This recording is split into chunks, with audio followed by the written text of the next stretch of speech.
So now, please welcome the official, non-official, non-sponsor of the Savannah Bananas, but a big fan.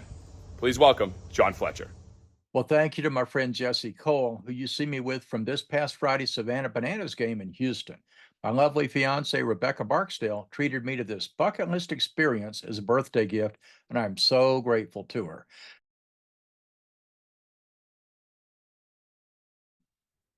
If you've followed me much, you know that I'm pretty fanatical about the Savannah Bananas, as you can see right here, what I'm wearing today. Not just for the entertainment value, but also because they conduct business in a way that can transform how we succeed. Sure, AI is important today, but so is the Savannah Bananas' #1 rule, fans first.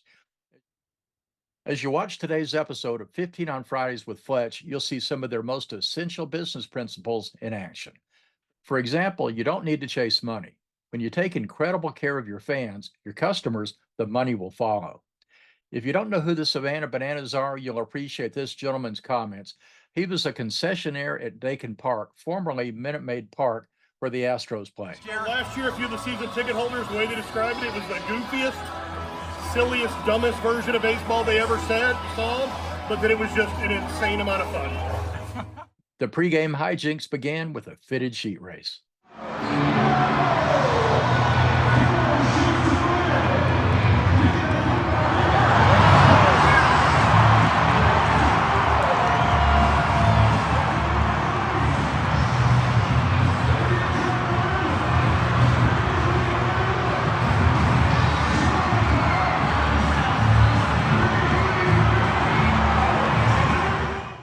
People ask how the Savannah Bananas have created so many amazing dance routines.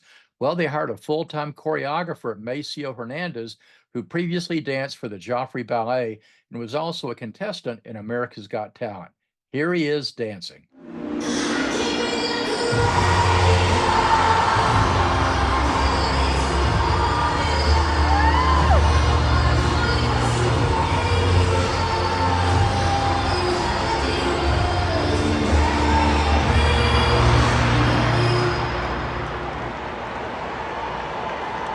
Here's an example of the dance routines.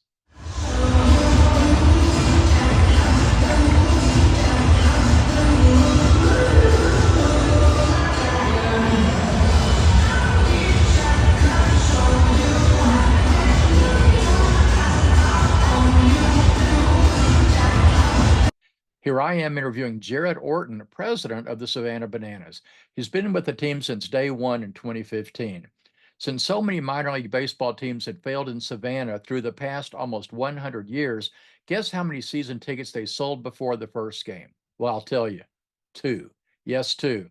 Meanwhile, this year they played before 2.2 million fans.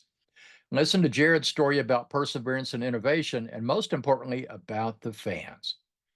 Yeah, I've been here 10 years. So since day one of 2015, the very first season, all the way through today, it's been a wild ride since then. Oh, you were in the book. I remember reading. Yeah, you're sitting there while they're sitting there sleeping on the air mattress with bugs. You're doing pretty much the same thing. We're trying to do it. We're trying to call people, convince them to come to these games. Please buy tickets. Please believe in us. Please like the Savannah Bananas. And many people did not on day one. So what was the moment that you realized there was some day where you said, okay, we got it? What was that moment? Yeah, I think there's been multiple moments throughout the years. I remember the very first time we sold out a game, in 2016, and thought, all right, people believe in us now. And then I remember, throughout that first year, we won a championship, and it's like, whoa, we can have fun and win a championship. And then all of a sudden, all the games started selling out. And then we went on our first One City World Tour and played a game in Mobile with Banana Ball, and people like that. And then we do our first Major League Stadium and first football. So there's always kind of been those moments along the way where you're like, all right, we've unlocked, the next level. The Tonight Show the other night was the most beautiful theatric thing I've seen. Yeah, it's showmanship, it's fun, it's baseball, it's sports, it's like all the things packed into one. We just hope people realize, you can have fun, and that's what it's about. On something like that, did y'all approach the Tonight Show, or did they approach you? We've been fortunate where, I think people see that this is something cool that a lot of people will love. And so we have people reach out all the time saying, hey, can we be a part of this? Can we come see you? Can you come see us? And we're very fortunate to be able to have those things. Is Nolan Ryan showing up tonight? I There's don't a think rumor. he's showing up tonight. You know, we had Roger Clemens last year, and that didn't go as well. He gave up a pretty big home run. We got to be careful with those guys. That's what people don't realize. These guys on the field and girls, they're very talented, and that's the exciting part of banana ball. Check out this routine while the Olivia Newton-John song, You're the One That I Want, is playing.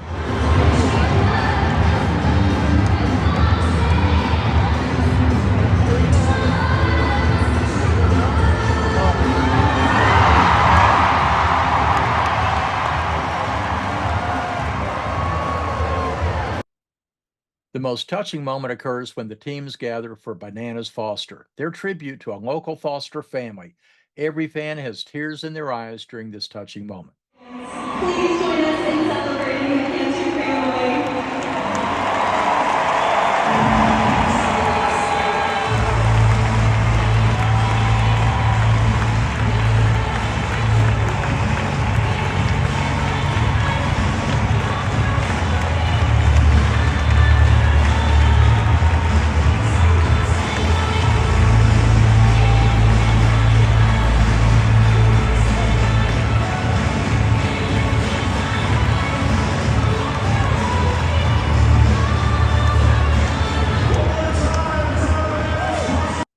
Here's more from Jared Orton. I liken y'all to the Babylon Bee. That's it. Because things that they wrote about 5 years ago that said are so stupid they'll never happen are now happening.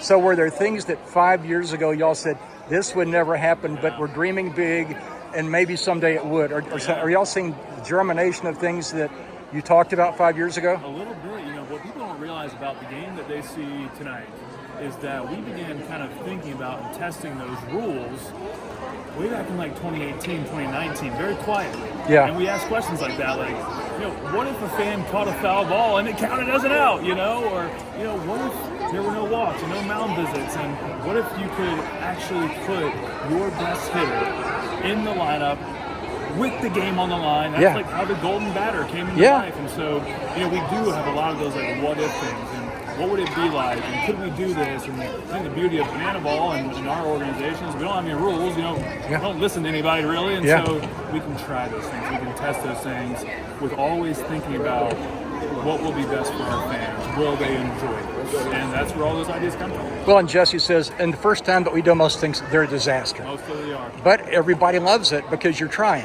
And then the second time you do it is awesome. That's right. But it's still awesome when you're just trying.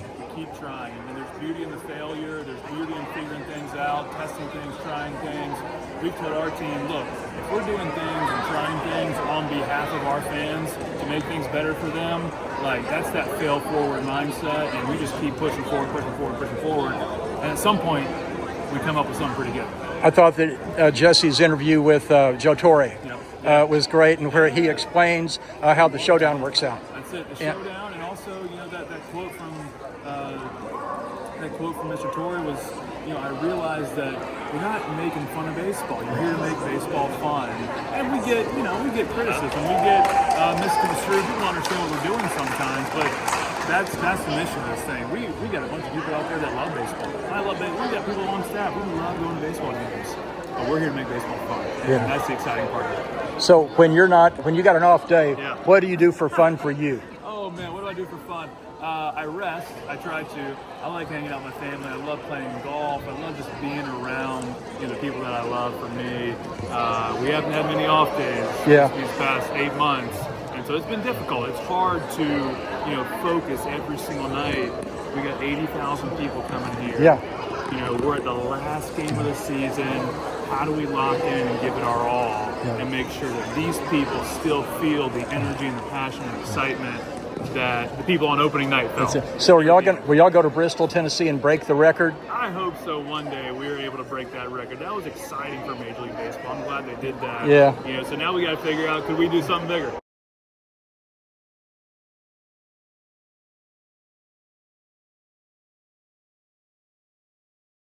All kinds of entertainment take place before the game, including the Pizza Man.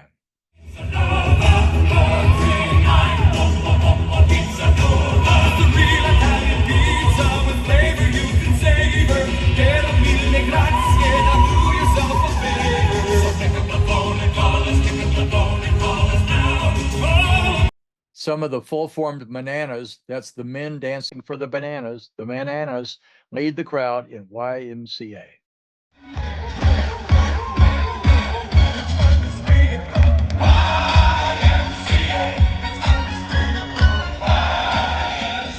Clap your hands.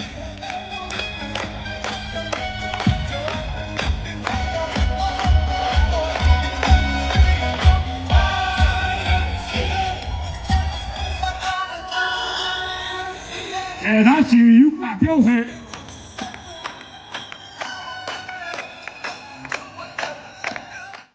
Next comes the parade of the Savannah Bananas through the throng of more than 10,000 fans in the plaza. Do you guys hear that? Do you hear that?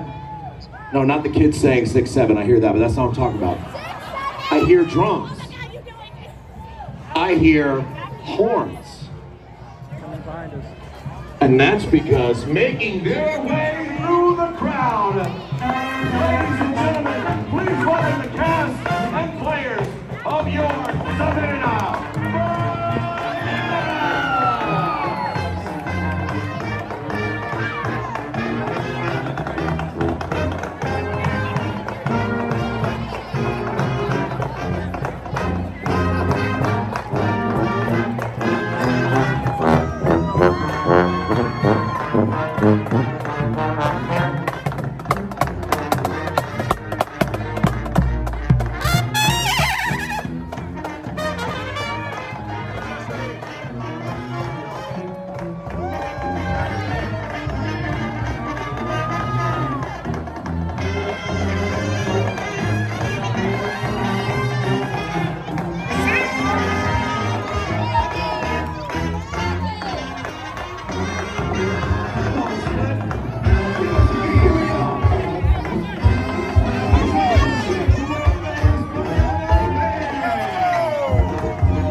Here's owner Jesse Cole leading the pep rally with their signature song, Hey Baby.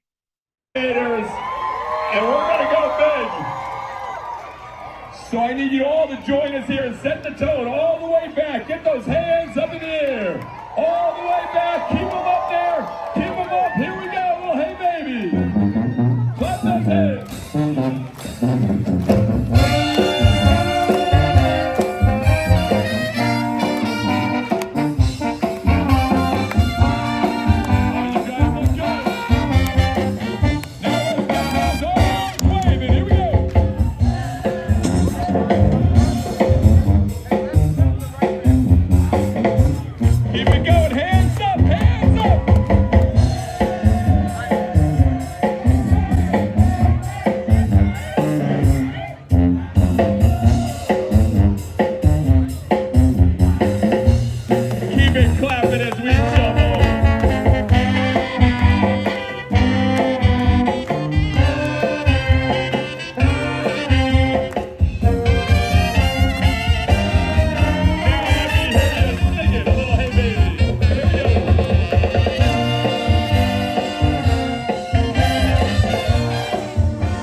The entire day is a bucket list experience for the fans of the Savannah Bananas, and they'll announce their 2026 city election tour this Thursday, October 9th. I give special thanks to Jesse Cole, Jared Orton, and the team for joining us today, and of course to the lovely Rebecca for buying our tickets so we could attend and have all this fun. Now here's special news from my friend Jim Mattress Mac McInvale, the incredible entrepreneur and philanthropist from Gallery Furniture in Houston. He introduced me to the Bananas in 2023. I'll see you this next Friday on 15 on Fridays with my friend Fletch. Thanks for watching and listening to 15 on Fridays with Fletch. See you again next week with Mattress Mac.